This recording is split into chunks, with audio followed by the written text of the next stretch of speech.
आज का हमारा टॉपिक है बौद्ध धर्म। आज हम लोग बौद्ध धर्म को कंप्लीट करेंगे, बुद्धिज्म, जिसमें हम लोगों ने वैदिक सभ्यता और सिंधु घाटी सभ्यता अपनी कंप्लीट कर ली है। अब हम बुद्धिज्म पे आ जाते हैं, उसके बाद हम जैन धर्म को करेंगे। तो बौद्ध धर्म को हम लोग डिटेल से आज कंप्लीट करेंगे, फ्लो में करेंगे।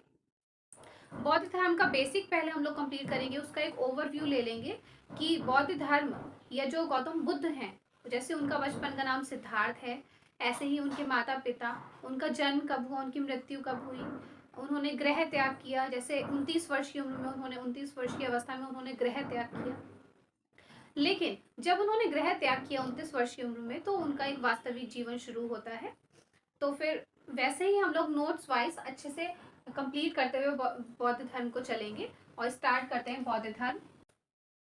यहाँ से हम लोग बुद्धिज्म बौद्ध धर्म की स्टार्टिंग करते हैं, जहाँ पे बौद्ध धर्म के संस्थापक गौतम बुद्ध हैं, स्वयं गौतम बुद्ध। गौतम बुद्ध के और भी अनेक नाम हैं, जैसे इन्हें तथागत कहा जाता है, शाक्य मुनि, शाक्य सिंह, और the most important the light of Asia. The light of Asia भी गौतम बुद्ध को ही कहा जाता है। इनके बचपन का नाम सिद्धार्थ है। यहाँ पे जो बौद्ध काल है, इसको सिर्फ बौद्ध काल ना कह के हम सूत्र काल भी कह सकते हैं, महाजनपद काल भी कह सकते हैं। क्यों? क्योंकि इसमें साहित्य साहित्य के जो त्रिपिटक है, मतलब गौतम बुद्ध का जो साहित्य है वो इसमें शामिल है, इसलिए इसको हम सूत्र काल कहते हैं। महाजनपद काल क्योंकि महाजनपद इसमें शामिल होने लगे थे आके, तो महाजनपदों के मिलने के कारण इसे महाजनपद काल भी कहते हैं। अन्य नाम तो हमने पढ़ लिए हैं। इनका जन्म, तो गौतम बुद्ध का जन्म कब हुआ था? 563 में, 563 ईसा पूर्व इनका जन्म हुआ था। जब हम गौतम बुद्ध के जन्म की बात करते हैं तो गौतम बुद्ध का जन्म 563 ईसा पूर्व कहाँ हुआ था? लुम्बिनी में। लुम्बिनी में हुआ था। 563 ईसा पूर्व की बात हो रही है। इसका मतलब अगर हम 2023 प्लस 563 अगर हम कर देंगे तो हमें पता चल जाएगा कि ये कब की बात है? 2586 साल पहले की बात है। ठीक है, 2300 साल, मतलब 2300 साल पहले जब हम जाएंगे तो हम एक जीरो पे आ जाएंगे, जब ईसा मसीह का जन्म हुआ था। और इनका जो जन्म है वो ईसा मसीह के जन्म से भी पूर्व है। कितने पूर्व? 563 साल पूर्व। तो जब 563 में हम 2300 जोड़ेंगे तो हमें पता चल जाएगा कि ये घटना, ये बात कब की है। तो ये बात इतने साल पुरानी है, 2586 साल पुरानी है। वहीं इनकी मृत्यु कब हुई है? इनकी मृत्यु 483 ईसा पूर्व हुई है, ईसा पूर्व। और मृत्यु कहाँ हुई है इनकी? कुशीनगर में, कुशीनगर में। इसका मतलब है कि 2023 में अगर हम 483 को हम जोड़ देंगे तो हमें पता चल जाएगा कि इनकी मृत्यु 2806 साल पहले हुई है। सॉरी, 2506 साल पहले हुई है। ठीक, इनके पिता का नाम शुद्धोधन है। इनके पिता का नाम क्या है? शुद्धोधन। शुद्धोधन कहाँ के? शाक्यगण के मुखिया हैं, शाक्यगण या शाक्यगण राज्य के हैं। इनकी माता का नाम क्या है? महामाया।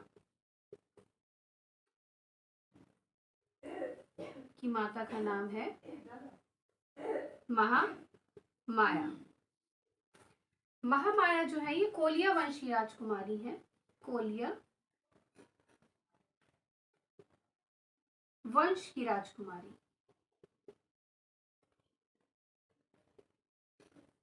राजकुमारी है। जो बुद्ध है, इनका जब जन्म हुआ है महामाया से इनका जब जन्म हुआ है तो वो कहाँ हुआ है, आम्रवन में हुआ है। आम्रवन में इनका जन्म हुआ और 7 दिन के भीतर ही इनकी माँ की इतनी गंभीर तबीयत खराब हो गई कि उनका देहांत हो गया। तो इनका जन्म कहाँ हुआ है, आम्रवन में, आम्रवन में, ठीक है। और 7 दिन के भीतर, ठीक, इनकी माता का देहांत हो गया था। इनकी माता के देहांत के बाद इनका पालन पोषण इनकी जो मौसी हैं प्रजापति गौतमी, तो प्रजापति गौतमी ने इनका पालन पोषण किया था। इनका विवाह किसके साथ हुआ था, तो यशोधरा के साथ, यशोधरा के साथ इनका विवाह हुआ था। यशोधरा के साथ इनके विवाह जब हुआ तो इनका विवाह करीबन 16 वर्ष की उम्र में हुआ था। 16 वर्ष की आयु में जो गौतम बुद्ध है इनका विवाह हुआ था। और 16 वर्ष की उम्र में विवाह के बाद 12 साल बाद इनका पुत्र राहुल हुआ था। कब, 12 साल बाद पुत्र कौन हुआ था, राहुल हुआ था, ठीक है। अब अगर हम 16 और 12 को देखते हैं, दोनों को अगर हम जोड़ दें तो 28 साल। जब ये 28 साल के हो गए, 28 साल के बाद 29वें साल में इन्होंने गृह त्याग किया है। तो ये तो एक ओवरव्यू हो गया गौतम बुद्ध के बारे में अच्छे से जानने का कि गौतम बुद्ध या बौद्ध धर्म के संस्थापक कौन है, गौतम बुद्ध के अन्य नाम क्या है, या बुद्ध काल को ही हम और किस नाम से जानते हैं, या इनका जन्म, इनकी मृत्यु, इनके पिता माता या इनकी मौसी, इन सब के बारे में एक ओवरव्यू हो गया, हमें यहाँ से एक ओवरव्यू मिल गया। लेकिन अब जो गौतम बुद्ध का एक वास्तविक जीवन है, जो उनकी ज्ञान की प्राप्ति का जो मार्ग है वो अब से शुरू होगा जब 29 वर्ष की उम्र में वो गृह त्याग करते हैं। गृह त्याग करते समय वो अपने साथ अपने घोड़े कंधक को लेके चलते हैं और उनका सारथी चन्ना उनके साथ होता है। तो ये सभी घटनाएं हम लोग देख लेंगे गौतम बुद्ध के बारे में। अब यहाँ से देख लेते हैं गृह त्याग की घटना। जब ये 29 वर्ष के थे, जब ये 29 वर्ष की अवस्था में थे, तब इन्होंने गृह त्याग किया। गृह त्याग इन्होंने किया क्यों, ऐसी कौन सी चीजें थी जो इन्हें प्रभावित की। जब गौतम बुद्ध का जन्म हुआ था तो इनके जो पिता हैं शुद्धोधन, उन्होंने बहुत सारे विद्वानों को बुलाया, जिनमें से कुछ ने गौतम बुद्ध के भविष्य के बारे में उन्हें जानकारी दी, जिसमें उन्होंने कहा कि गौतम बुद्ध आगे चलकर या तो एक महान शासक, एक महान राजा बनेंगे, या ये वैरागी हो जाएंगे, ये संन्यास धारण कर लेंगे। इनके पिता इस बात से बहुत चिंतित भी हुए थे और तब उनने ये निर्णय लिया कि जो गौतम बुद्ध हैं उन्हें वे अपने सभी चीजों से, साम्राज्य से बाहर या साम्राज्य के अंदर भी, ये अपने महल में ही इनको रखते थे। गौतम बुद्ध को साम्राज्य भ्रमण पे भी नहीं जाने देते थे। लेकिन जब ये गौतम बुद्ध बड़े हुए, 16 वर्ष के हुए, तो इनके पिता ने इनका विवाह कर दिया। 12 साल बाद इनके पुत्र हुआ राहुल। फिर जब ये अपने साम्राज्य में ही भ्रमण पर निकले थे 29 वर्ष की अवस्था में, तो ये 4 चीजों से बहुत प्रभावित हो गए। जो ये 4 चीजें वो हैं जिन्होंने गौतम बुद्ध को गृह त्याग के लिए पूरी तरह विवश किया। वो कौन सी थी, एक बूढ़ा व्यक्ति, एक बीमार व्यक्ति, एक मृत व्यक्ति जो शैया पर था, और एक सन्यासी व्यक्ति। अंत में इन्होंने एक सन्यासी व्यक्ति को देखा था। ये 4 चीजें इन्हें बहुत प्रभावित की थी, जिस वजह से इन्होंने गृह त्याग किया। जब ये गृह त्याग कर रहे थे तो इनके साथ इनका घोड़ा था जिसका नाम था कंधक, जो इनके साथ था गृह त्याग में।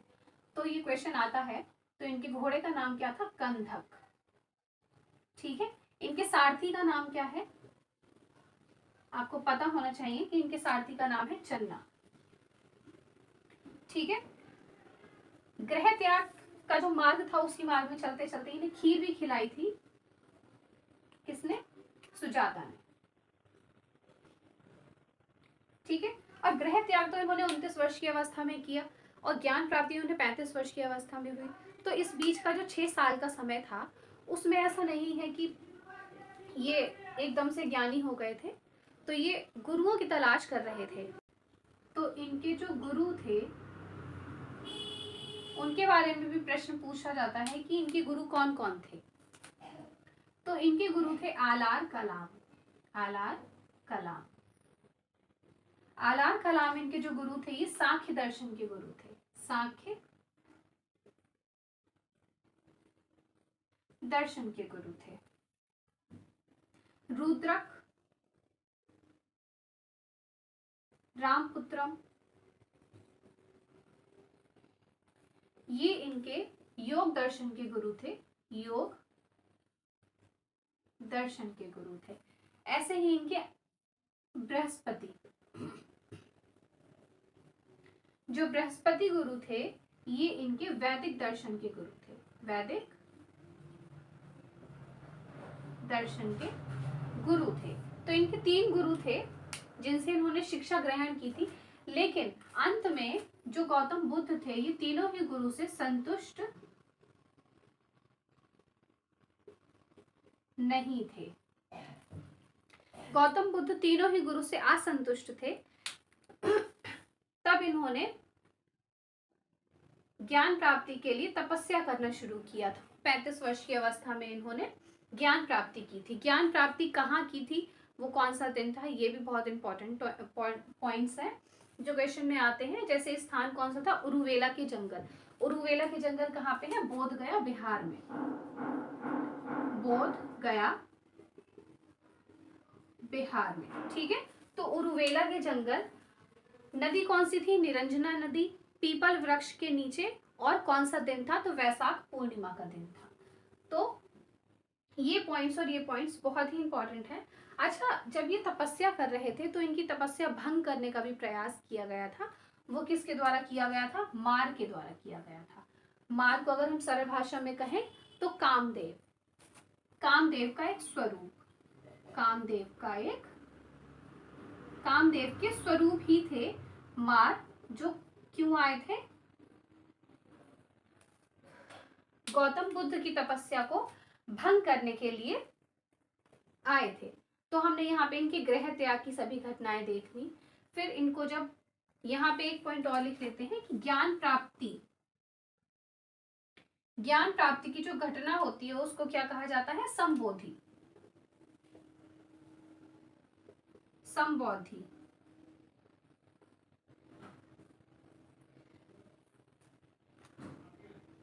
गलत लिख दिया ये,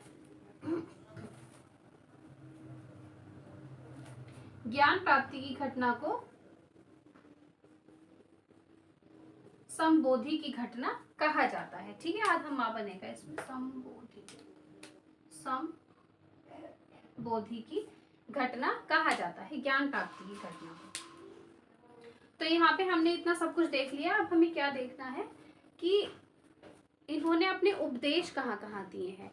अब इन्हें ज्ञान प्राप्ति हो चुकी है, ठीक है। अब ज्ञान प्राप्ति के बाद ये अपने ज्ञान का प्रचार भी तो करेंगे, लोगों तक अपना ज्ञान पहुंचाएंगे कैसे, ये उसके लिए कहीं भी ज्ञान पहुंचाने के लिए एक जगह बैठकर आप एक वर्ग तक ही उस ज्ञान को पहुंचा सकते हैं।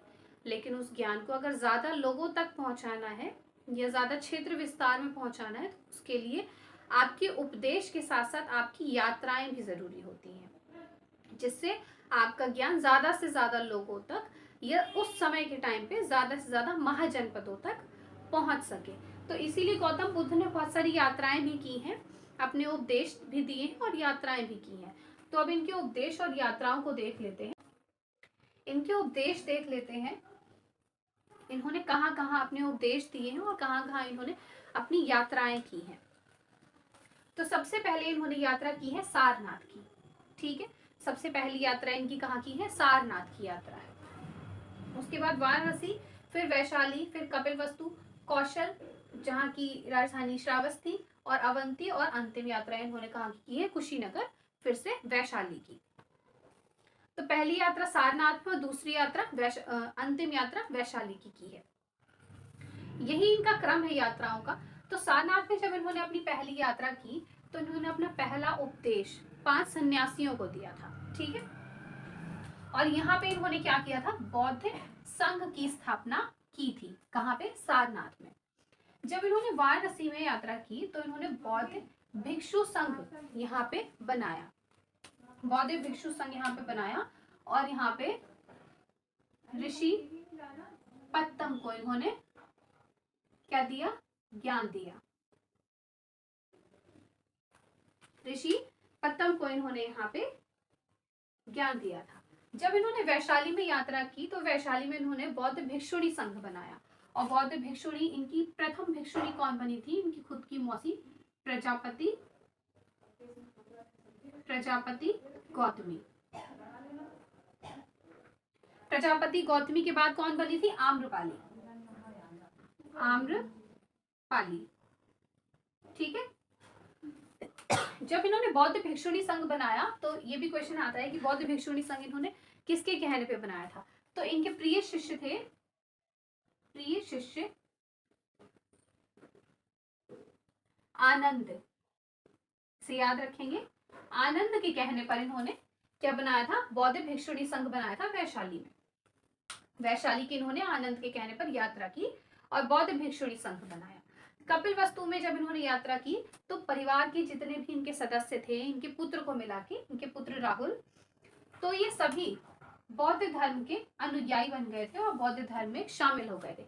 अनुयायी शब्द का क्या अर्थ होता है, अनुयायी का अर्थ होता है कि आप जिस ज्ञान के मार्ग पर चलते हैं, आप जिस मार्ग का अनुसरण करते हैं। यदि कोई बौद्ध धर्म का अनुयायी है तो इसका मतलब कि उस व्यक्ति ने बौद्ध धर्म के मार्ग पर चढ़ने का निर्णय ले लिया है। तो ऐसे ही कौशल श्रावस्ती, तो जो ऐसा था कि जब ये अपना अलग अलग क्षेत्रों में जाके, अलग अलग महाजनपदों में जाके ये अपना ज्ञान और उपदेश दे रहे थे, तो लोग इनके ज्ञान से, इनके उपदेश से बहुत प्रभावित भी हो रहे थे। और यही कारण है कि इन्होंने बौद्ध संघ की स्थापना की, बौद्ध भिक्षुणी संघ, बौद्ध भिक्षु संघ बनाया। तो जो प्रसन्नजीत थे, श्रावस्ती कौशल के शासक प्रसन्नजीत, उनके साम्राज्य में एक अंगुलीमाल डाकू था जिससे वे बहुत परेशान थे। वो और उस साम्राज्य की जितनी भी जनता थी सभी उससे बहुत परेशान थे। इसलिए प्रसन्नजीत ने गौतम बुद्ध को आमंत्रण दिया कि आप कौशल श्रावस्ती आए और जो अंगुलीमाल डाकू है उसका हृदय परिवर्तन कराएं। तो ये वहां गए भी थे और इन्होंने अंगुलीमाल डाकू का हृदय परिवर्तन कराया था। अंगुलीमाल डाकू कौन था, ये लोगों की उंगलियां काट के उनकी माला बनाता था और उन्हें पहनता था, तो इसीलिए इसे अंगुलीमाल डाकू कहा जाता था। और ये भी याद रखना है कि कौशल और श्रावस्ती में इनको सर्वाधिक वर्षावास इनका यहीं पे ही बीता है। और सबसे ज्यादा इनके, देखो क्या होता है कि आप जिस महाजनपद में गए, जैसे ये कौशल और श्रावस्ती में गए, तो यहाँ पे इन्होंने अंगुलीमाल डाकू का हृदय परिवर्तन कराया। उस साम्राज्य की सभी जनता उस अंगुलीमाल डाकू से बहुत परेशान थी। जब इन्होंने उसका हृदय परिवर्तन कराया तो पूर्ण साम्राज्य ही इनके अधीन हो गया, मतलब इनके ज्ञान से प्रभावित होना शुरू हो गया। तो इसीलिए सर्वाधिक उपदेश भी इन्होंने वहीं दिए और सर्वाधिक इनके अनुयायी भी वहीं बने थे। कहाँ पे, कौशल श्रावस्ती में। और इनका सर्वाधिक वर्षावास भी वहीं बीता था। अवंती के शासक प्रदोत थी, उन्होंने भी इनको आमंत्रण दिया था, लेकिन ये वहां पे नहीं जा पाए थे। क्यों नहीं जा पाए थे, अस्वस्थता के कारण। अस्वस्थता के कारण। तो क्वेश्चन यहाँ पे ये बनता है कि जो गौतम बुद्ध हैं उन्होंने किस महाजनपद की यात्रा नहीं की थी, यह यात्रा नहीं कर पाए थे, तो वो कौन सी है, अवंती। फिर इनकी अंतिम यात्रा फिर से वैशाली के लिए हुई थी, वैशाली के पावामल्ल स्थान पर, और कुशीनगर में इन्होंने अपने जीवन का त्याग दे दिया था, इनकी मृत्यु हो गई थी। और इन्होंने अपना, ये भी क्वेश्चन आता है, इनका अंतिम उपदेश किसे दिया गया था, तो इन्होंने अपना अंतिम उपदेश सुभद्र को दिया था। तो अंतिम उपदेश यहीं पे ही, इनकी मृत्यु से पहले इन्होंने अपना अंतिम उपदेश किसको दिया था, सुभद्र को दिया था।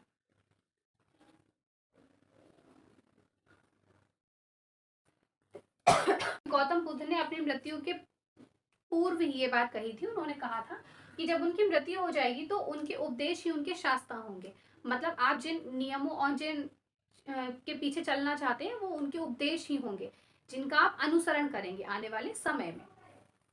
तो ये चीज याद रखना, ये लिखवा भी देंगे कि गौतम बुद्ध ने क्या कहा था कि उनके जो उपदेश हैं वो ही उनके शास्त्र होंगे। और देख लेते हैं कि बुद्ध की शिक्षाओं का प्रमुख उद्देश्य क्या था। जब इन्होंने इतनी सारी यात्राएं की, इतने सारे इन्होंने अपने उपदेश दिए, तो इनका मेन मकसद क्या था, जो ये इतनी यात्राएं कर रहे थे और अपना ज्ञान लोगों को दे रहे थे, अपने उपदेश दे रहे थे। तो बुद्ध के उपदेशों का प्रमुख उद्देश्य था कि ये चाहते थे कि ये बता रहे थे कि निर्वाण की प्राप्ति और मोक्ष की प्राप्ति कैसे हो सकती है। मतलब निर्वाण और मोक्ष की प्राप्ति करके दुखों के कारणों को समझना, उसका निवारण करना और उसके बाद संसार के आवागमन से मुक्त हो जाना। ये इन चीजों पे अपना उपदेश देते थे कि आप कैसे संसार के आवागमन से मुक्त हो सकते हैं, निर्वाण की प्राप्ति कर सकते हैं। और ये कहते थे कि संसार के आवागमन से मुक्त होने के लिए जरूरी नहीं है कि आप अपने आप को खत्म कर दें, आप अपने आप को समाप्त कर दें। उसके लिए सिर्फ ये जरूरी है कि आप एक ज्ञानी व्यक्ति बने, दुखों के कारणों को समझें, उनके निवारणों को समझें। और जब आप इतने ज्ञानी हो जाएंगे तो ऐसे व्यक्ति को वो कहते थे कि जब व्यक्ति इतना ज्ञानी हो जाएगा तो वो एक अरहत व्यक्ति कहलाएगा। तो इनका मुख्य उद्देश्य यही था कि ये व्यक्तियों को इस ज्ञान से भरपूर कर दें कि संसार के आवागमन से मुक्ति के लिए ये जरूरी नहीं है कि आप खुद को समाप्त कर दें। उसके लिए जरूरी है कि आप अपनी इच्छाओं को अपने वश में कर लें, अपने आप पे संयम बना लें। ये सब कारण इन्होंने बताए थे। इस तरह के उपदेश दिए और संसार के आवागमन से मुक्ति की बात इन्होंने कही तो इन्होंने उसके रास्ते भी बताए कि आप किन मार्ग पर चलकर, किन रास्तों पर चलकर आप एक अरहत व्यक्ति बन सकते हैं। तो उन्होंने उसके लिए 4 आर्य सत्य बताए, जिसमें उन्होंने दुख की बात करी, दुख के कारण की बात करी, दुख निवारण की बात करी और दुख निरोध गामिनी प्रतिपदा इनका चौथा आर्य सत्य था, जिसमें इन्होंने अष्टांगिक मार्ग बताया। मतलब कि आप जब पहले आर्य सत्य पे चलते हैं, पहला पग बढ़ते हैं, उसके बाद जब आप चौथे पे पहुंचेंगे तो एक अष्टांगिक मार्ग का आपको अनुसरण करना पड़ेगा। तो इन सभी 4 आर्य सत्य को देख लेते हैं, जिनसे आप एक अरहत व्यक्ति बन सकते हैं या आप मोक्ष की प्राप्ति की ओर आगे बढ़ सकते हैं। ये इसी चीज के उपदेश देते थे। तो इसको देख लेते हैं। अब देख लेते हैं कि इनके जो 4 आर्य सत्य हैं, मुक्ति कैसे मिले। इनका मुख्य उद्देश्य तो यही था कि मुक्ति कैसे मिले। तो उसके लिए इन्होंने 4 आर्य सत्य कहे कि आप इनका अनुसरण करके मुक्ति प्राप्त कर सकते हैं। पहला क्या था? दुख। दुख। उसके बाद दूसरा था दुख का कारण, दुख समुदय। आपने दुख भोगा, अब आप दुख का कारण ढूंढें। फिर दुख का निवारण, दुख के निवारण को समझें, दुख निरोध। और चौथा है दुख निवारण अष्टांगिक मार्ग या दुख निरोध गामिनी प्रतिपदा। चौथे आर्य सत्य में इनके अष्टांगिक मार्ग का अनुसरण करके आप दुखों से मुक्ति प्राप्त कर सकते हैं। तो अष्टांगिक मार्ग में कौन कौन से हैं? सम्यक दृष्टि। अष्टांगिक मार्ग 8 है। सम्यक दृष्टि, सम्यक संकल्प, सम्यक वाणी, सम्यक कर्म, सम्यक आजीव, सम्यक व्यायाम, सम्यक स्मृति और सम्यक समाधि। ये जो अष्टांगिक मार्ग है इसे भी 3 स्कंद में समाहित कर दिया, मतलब समेट दिया है।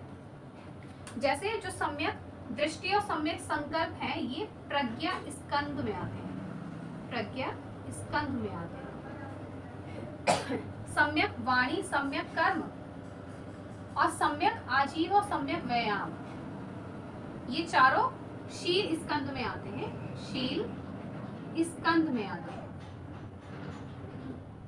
ठीक है, ये चारों शील स्कंद में आते हैं। और सम्यक स्मृति और सम्यक समाधि समाधि स्कंद में आते हैं। तो ये भी क्वेश्चन पूछता है कि प्रज्ञा स्कंद में कौन कौन से आते हैं? सम्यक दृष्टि और सम्यक संकल्प, और बाकी वाणी, कर्म, आजीव और व्यायाम, ये चारों किसमें आते हैं? शील स्कंद में। समाधि स्कंद में सम्यक स्मृति और सम्यक समाधि को शामिल किया गया है। हमने 4 आर्य सत्य और अष्टांगिक मार्ग को देख लिया है। अब हम बौद्ध साहित्य को देख लेते हैं और जो इनके प्रतीक और चिन्ह हैं उनको देख लेते हैं। उसके बाद हम बौद्ध की संगीतियों को देखेंगे, क्योंकि बौद्ध धर्म का इतना प्रचार प्रसार हुआ था कि जो उस समय के समकालीन राजा थे उन्होंने बौद्ध धर्म के और प्रचार प्रसार को बढ़ाने के लिए बौद्ध संगीतियों का आयोजन करना शुरू कर दिया था। तो उन्हें अब हम लोग देख लेंगे फटाफट। बौद्ध साहित्य को देख लेते हैं। तो त्रिपिटक, जो हम बौद्ध साहित्य को देख रहे हैं, तो त्रिपिटक, तीनों ही पिटक किसमें लिखे गए हैं? पाली भाषा में, पाली भाषा में। ठीक है, विनय पिटक की जब हम बात कर, 3 पिटक है, विनय पिटक, सुत्त पिटक और अभिधम्म पिटक। विनय पिटक में बौद्ध संघ के नियम के बारे में बताया गया है। सुत्त पिटक में बौद्ध के उपदेश, जो इन्होंने अपने उपदेश और यात्राएं की, उसका वर्णन मिलता है। अभिधम्म पिटक में बौद्ध धर्म की दार्शनिक व्याख्याएं की गई हैं। जो सुत्त पिटक है, सुत्त पिटक में 5 सुत्त पिटक को ही 5 भागों में बांट दिया गया है, जैसे कुंदक, अंगुत्तर, इन सभी 5 भागों में इन्हें बांटा गया है। चाहे तो आप लोग लिख सकते हैं इसको, सुत्त पिटक को 5 भागों में बांटा गया है।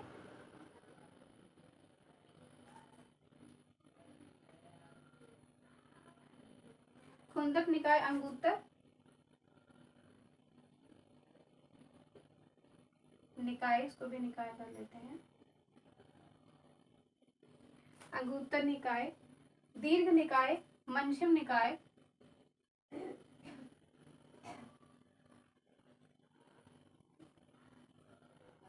मध्यम निकाय, मध्यम निकाय, और एक और है संयुक्त निकाय। ठीक। तो सुत्त पिटक को 5 भागों में बांटा गया है, कुंदक निकाय, अंगुत्तर निकाय, दीर्घ निकाय, मध्यम निकाय और संयुक्त निकाय। कुंदक निकाय में गौतम बुद्ध की कथाएं कही गई हैं, मतलब गौतम बुद्ध के जो पूर्व जन्म है उनकी कथाओं का वर्णन मिलता है। ऐसे ही अभिधम्म पिटक में बौद्ध धर्म की दार्शनिक व्याख्याओं का वर्णन मिलता है। बौद्ध धर्म में त्रिरत्न भी है, ये याद रखने हैं कि बुद्ध, धर्म और संघ। बुद्ध में प्रबुद्ध, धर्म बुद्ध की शिक्षाओं का वर्णन, और संघ और समूह। प्रतीक चिन्ह, इनका जो जन्म है वो प्रतीक चिन्ह क्या है, कमल और सांड। ग्रह या घोड़ा, घोड़ा कौन सा, कंधक जो इनका घोड़ा था, और सारथी कौन सा है, चंदा। गर्भ हाथी, ज्ञान पीपल वृक्ष, मृत्यु पद चिन्ह। ठीक है, तो इनके हमने बौद्ध साहित्य के त्रिपिटक देख लिए, त्रिरत्न देख लिए, प्रतीक चिन्ह देख लिए। अब हम ये देखते हैं कि इनकी संगीतियों का आयोजन, इनकी संगीतियों के आयोजन को हम लोग देख लेते हैं। और बौद्ध धर्म के समकालीन जो राजा थे उस समय, क्योंकि संगीतियों का आयोजन तो बौद्ध की मृत्यु के बाद हुआ है, लेकिन बौद्ध धर्म के समकालीन जो राजा थे उन्हें भी देख लेते हैं। जो गौतम बुद्ध हैं, इनकी शुरुआती समय में बिंबसार इनके समकालीन थे। ठीक है, तो इन सभी चीजों को फटाफट देख लेते हैं हम लोग। बौद्ध संगीतियों को हम लोग देख लेते हैं। बौद्ध संगीतियों में पहली संगीति, गौतम बुद्ध का जन्म हुआ था 563 में और इनकी मृत्यु हुई है 483 में, और 483 में ही पहली संगीति आई है, कहाँ पे, राजगृह में। शासक कौन है, अजातशत्रु, और अध्यक्ष महाकश्यप। ठीक है, अब पहली संगीति में क्या काम हुए हैं, तो पहली संगीति में संकलन हुआ है विनय पिटक और सुत्त पिटक का। विनय पिटक और सुत्त पिटक इनके त्रिपिटकों में से 2 हैं, विनय पिटक और सुत्त पिटक। अब दूसरी संगीति 383 में आई है, वैशाली में। उस समय शासक है कालाशोक, अध्यक्ष है साबकमीर, और उस समय क्या काम हुए हैं, तो बौद्ध भिक्षु जो हैं वो 2 वर्गों में विभाजित हो गए हैं, एक स्थावरवादी और एक महासांख्यिक। ऐसे ही तीसरी संगीति 255 में आई है, पाटलिपुत्र में। अब यहाँ पे शासक कौन है, अशोक, अध्यक्ष मोगलीपुत्र, और संकलन किस चीज का हुआ है, इनका जो त्रिपिटक, जो तीसरा पिटक है अभिधम्म पिटक, उसका यहाँ पे संकलन हुआ है। चौथी संगीति पहली शताब्दी में आई है, कुंडलवन में। शासक हैं कनिष्क और अध्यक्ष हैं वसुमित्र। अब यहाँ पे जो बौद्ध धर्म है ये 2 भागों में विभाजित हो जाता है, जैसे हीनयान और महायान। हीनयान को हम कहते हैं पुरानी परंपरा, पुरानी परंपरा, और ये नई परंपरा।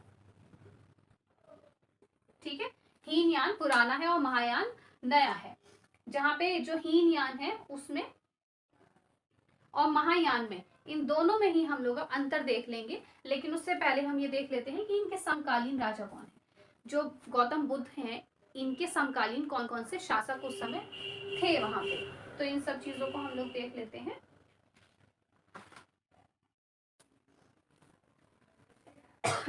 हर्षवर्धन गौतम बुद्ध के समकालीन है, और ये मोस्ट इंपॉर्टेंट है और ये क्वेश्चन में पूछा जाता है।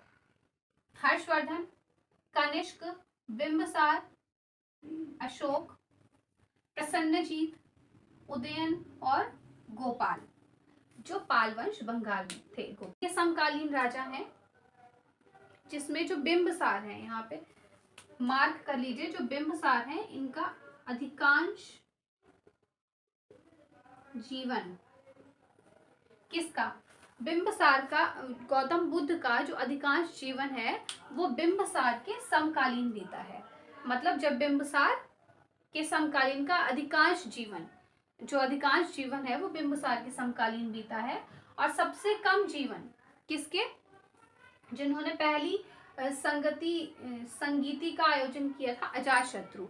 तो अजातशत्रु के साथ यहाँ पे अजातशत्रु का भी लिख लेते हैं।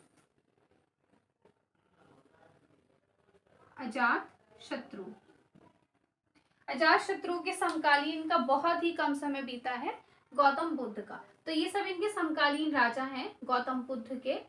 अब हम जो बौद्ध साम्राज्य है इसको जो हीनयान और महायान में बांटा गया है, अब हम उसको देख लेते हैं। और बुद्ध धर्म के विभाजन के क्या कारण है, इनके पतन के क्या कारण है, ये जो इतना प्रचार प्रसार बुद्ध धर्म का हुआ है उसके क्या कारण है, उनको देख लेते हैं फटाफट। महायान में अंतर क्या क्या है? हीनयान जो है ये प्राचीन है। हीनयान में पाली भाषा का प्रयोग हुआ है। जब बौद्ध संघ या बौद्ध धर्म आया तो उस समय पाली भाषा ही प्रचलन में थी। तो पाली भाषा इसमें इस्तेमाल हुई है हीनयान में। महायान में ये नवीन रूप है। हीनयान जो है ये कठोर मार्ग है। जब गौतम बुद्ध की मृत्यु हुई थी, जब उनका जीवन समाप्त हुआ था, तो उन्होंने कहा था कि मेरे जो उपदेश हैं, ये गौतम बुद्ध के वचन है कि मेरे जो उपदेश हैं वे ही मेरे शास्त्र हैं, तो मेरे उपदेशों का अनुसरण करो। तो ये गौतम बुद्ध ने कहा था, इसीलिए कहा जाता है कि इनका जो मार्ग है वो कठोर है। और जो महायान है वो एक सरल मार्ग है। बुद्ध को महापुरुष कहते हैं, इनको एक महान आत्मा कहा जाता है गौतम बुद्ध को। लेकिन यहाँ पे जो गौतम बुद्ध है उनको भगवान मान लिया गया है। पूजा इसमें बुद्ध के प्रतीकों की होती है और इसमें पूजा बुद्ध की मूर्ति की होती है, क्योंकि यहाँ पे गौतम बुद्ध को भगवान स्वरूप मान लिया है। जो ग्रंथ है वो पाली भाषा में लिखे गए हैं और इसमें ग्रंथ संस्कृत भाषा में लिखे हैं। विश्वास कर्म एवं धर्म पे, क्योंकि गौतम बुद्ध ने कहा था कि मेरे जो उपदेश हैं वो आगे चल वही मेरे शास्त्र हैं, उन्हीं का अनुसरण करें। तो इसीलिए कर्म और धर्म के आधार पे यहाँ पे विश्वास रखा जाता था। लेकिन यहाँ पे विश्वास परोपकार में रखा जाने लगा था। जो आदर्श ग्रहण किया है महायान ने वो बोधिसत्व का आदर्श ग्रहण किया है। बोधिसत्व का आदर्श ग्रहण करना, बोधिसत्व मतलब होता है कि जब निर्वाण की प्राप्ति में किसी की सहायता करना या खुद के निर्वाण को विलंबित करके किसी दूसरे को निर्वाण प्राप्ति में उसकी मदद करना। तो निर्वाण प्राप्ति में मदद या दूसरों का कल्याण करना या परोपकार की भावना रखना, उसे बोधिसत्व कहते हैं। और ये बोधिसत्व बहुत ही इंपॉर्टेंट है। ये पूछा जाता है कि बोधिसत्व की अवधारणा या बोधिसत्व का आदर्श किससे संबंधित है, हीनयान से या महायान से? या बोधिसत्व में क्या कहा गया है? बोधिसत्व में परोपकार की भावना या कल्याण की भावना है या कैसी भावना है? तो ये क्वेश्चन यहाँ से बनता है। और अगर प्रचार की बात करें तो इसमें श्रीलंका, बर्मा, थाईलैंड, कंबोडिया, अगर हम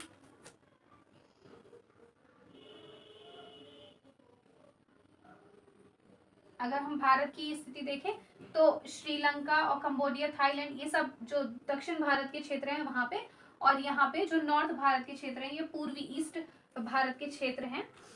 क्षेत्रों की तरफ या फिर ईस्ट की तरफ में या नॉर्थ ईस्ट की तरफ में ये सब देखने को मिल जाएंगे, चीन, तिब्बत, जापान और कोरिया। तो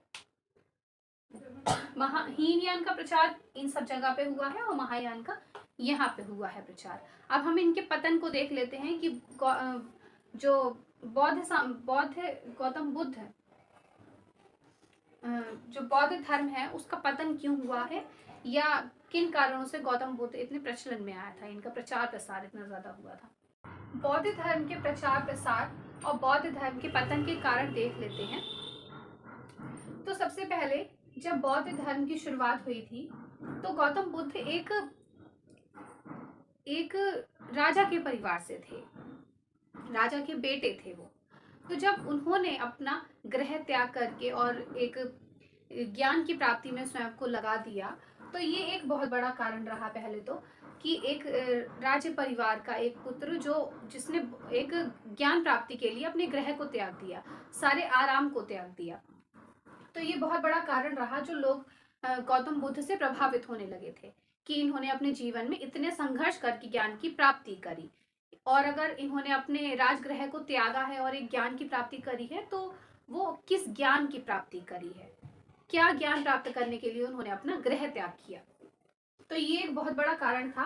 तो राजाश्रय का प्राप्त होना, क्योंकि ये राज्य परिवार से थे, उसके बाद इन्होंने ज्ञान की प्राप्ति करी, और जब इन्होंने अपने उपदेश देना शुरू करे और यात्राएं शुरू करी तो लोग इनसे प्रभावित होने लगे। जैसे राजा प्रसन्नजीत, जब ये कौशल गए थे श्रावस्ती, अंगुलीमाल डाकू का हृदय परिवर्तन इन्होंने कराया। तो ऐसे ही जहां जहां ये जाते रहे वहां के राजा इनसे बहुत प्रभावित होने लगे, वे सब इनके अनुयायी बनने लगे। तो इसीलिए इन्हें राजाओं का आश्रय मिलने लगा, तो राजाओं का आश्रय इन्हें प्राप्त होने लगा।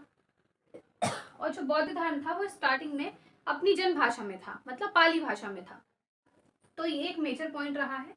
संघ द्वारा प्रचार, जो बौद्ध संघ था उसमें जो लोग थे वो उस समय बहुत गौतम बुद्ध से बहुत ज्यादा प्रभावित थे और वो बहुत अधिक मात्रा में प्रचार कर रहे थे, इसीलिए बौद्ध संघ का निर्माण हुआ। फिर बौद्ध भिक्षु संघ का निर्माण हुआ, स्थापना हुई। फिर बौद्ध भिक्षुणी संघ की स्थापना हुई। बौद्ध धर्म की सरलता, बौद्ध संगीतियों का आयोजन, जो राजा इनके अनुयायी थे या उनके जो पुत्र रहे थे आगे चल के, उन्होंने बौद्ध संगीतियों का आयोजन किया गौतम बुद्ध की मृत्यु के बाद। बुद्ध का राज्य परिवार से होना, जो अभी बताया था कि गौतम बुद्ध स्वयं एक राज्य परिवार से थे, तो ये चीज बहुत प्रभावित करी थी लोगों को कि ऐसे कौन से ज्ञान की प्राप्ति इन्होंने कर ली है जिस वजह से इन्हें गृह त्याग करना पड़ा था। तो बौद्ध धर्म के पतन की क्या क्या कारण है? तो ब्राह्मण धर्म का परिवर्तित होना, धर्म व्याप्त बुराइयां। तो ऐसा था कि जब इन्होंने बौद्ध भिक्षु संघ की स्थापना करी, बौद्ध भिक्षुणी संघ की स्थापना करी, तो इससे बहुत सारे, अगर जमीनी स्तर पर देखें तो जहाँ की स्त्रियां बौद्ध संघ में प्रवेश करती थी उनके घर टूट रहे थे, या बहुत सारी चीजें रही होंगी। उन स्त्रियों के परिवारों के लिए वो जीवन एक बहुत कठिनाई भरा रहा होगा। जो स्त्रियां बौद्ध भिक्षुणी संघ में शामिल हो जाती थी वो अपने परिवार को छोड़ देती थी, तो इससे लोगों के परिवारों में क्या होने लगा, टूटने लगे लोग के परिवार। तो जब लोगों के परिवार टूटने लगे तो उन्होंने इस चीज का विरोध किया कि बौद्ध भिक्षुणी संघ ना होए, क्योंकि स्त्रियां जब परेशान हो जाती थी तो फिर वो भिक्षुणी संघ में चली जाती थी, स्वयं को भिक्षुणी बना देती थी, बौद्ध धर्म की अनुयायी बन जाती थी। तो ये कारण रहा था। संघ द्वारा प्रचार प्रसार की समाप्ति, इतना, अब जब बौद्ध धर्म आगे बढ़ गया तो इतनी रुचि नहीं रह गई थी लोगों को कि वो उतने ज्यादा मात्रा में उस धर्म का प्रचार प्रसार करें। बौद्ध धर्म फूट पड़ने लगी थी। जैसे बौद्ध धर्म 2 भागों में विभाजित हुआ, हीनयान फिर महायान में विभाजित हुआ, है ना। तो राजा का आश्रय न मिलना, अब राजाओं का आश्रय भी नहीं मिल रहा था इनको, और तुर्कों का आक्रमण, और तुर्कों का जो आक्रमण हुआ उससे भी बौद्ध धर्म का पतन होना शुरू हो गया था। एक क्वेश्चन और आता है कि जो बुद्ध के पूर्ववर्ती कौन है, और बुद्ध के, ये कह सकते हैं भावी बुद्ध, ये क्वेश्चन आता है कि भावी बुद्ध कौन है। तो भावी बुद्ध कौन है? मैत्रेय। और जो बुद्ध के पूर्ववर्ती हैं उन्हें कहते हैं कश्यप बुद्ध। ठीक है, तो ये लिख लेते हैं, दोनों ही इंपॉर्टेंट पॉइंट है। बुद्ध के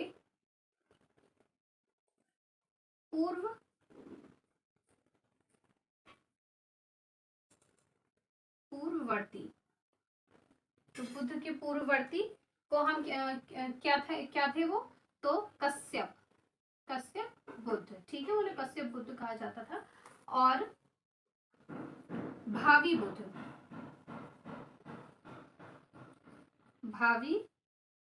बुद्ध किसे कहा गया है, मतलब जो आगे अवतार लेंगे भावी बुद्ध, वो कौन है? मैत्रेय। ठीक है, तो यहाँ पे आज हमने बौद्ध धर्म को पूरी तरह कंप्लीट कर लिया।